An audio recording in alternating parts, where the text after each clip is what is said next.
আলু চপ, বেগুন chop, chicken chop সবই তো খাওয়া হলো। এবার নিয়ে আসলাম কাঁচকলার চপ। এটা খেতে যে এতটা মজা, প্রত্যেকটা চপকে হার মানিয়ে দিবে এই কাঁচকলার তৈরি এই চপটা। এটা দেখতে যেমন মাশাআল্লাহ, খেতে অসম্ভব মজা।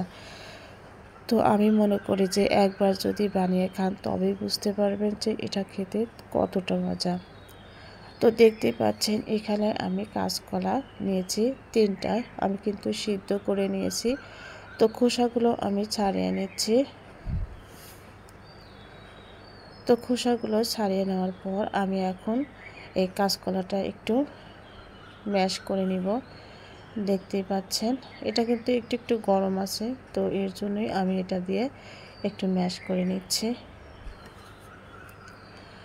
তো এখানে আমি দিয়ে দিব হচ্ছে 1 চামচের মতো লবণ, ধনিয়া গুঁড়ো দিয়েছি আমি হাফ চামচ, মরিচের গুঁড়ো দিয়েছি হাফ চামচ, হলুদের গুঁড়ো দিয়েছি হাফ চামচ, এখানে দিয়েছি কাঁচামরিচ, ধনিয়া পাতা আর দিয়েছি হচ্ছে পেঁয়াজ।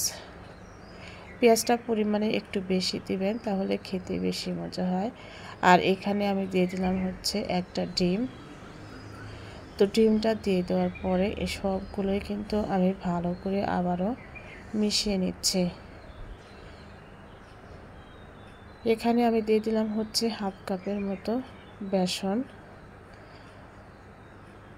তো চালের গুঁড়ো থাকলেও একটুখানি দিতে পারেন, তো আমার কাছে ছিল না, সেই জন্য আমি দিতে পারি নাই।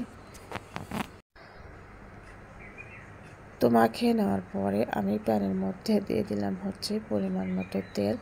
তো তেলটা মোটামুটি একটু গরম হওয়ার পরে আমি একটু বড়ার মতো করে একটা একটা করে এর মধ্যে দিয়ে দিচ্ছি।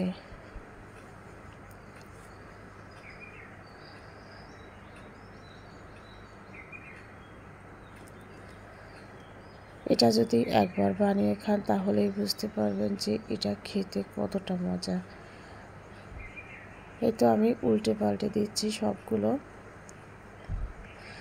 আর গরম অবস্থাতে খাবেন, দেখবেন যে খেতে অসম্ভব মজা। আর এমনিতে চপ হিসাবেও খেতে পারেন, ইফতারি হিসাবে। আবার এমনি ভাতের সাথে খেতেও কিন্তু অনেক বেশি টেস্টি হয়। তো দেখতে পাচ্ছেন উল্টো পাল্টে করে আমি একদম লাল লাল করে ভেজে নিচ্ছি। তো ভাজা শেষ হয়ে গেছে, এবার আমি উঠিয়ে নিচ্ছি।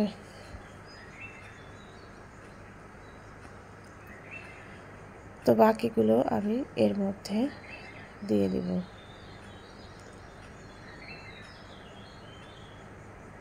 তো 3টা কলা দিয়ে আমার কিন্তু বেশ অনেকখানি হয়েছে।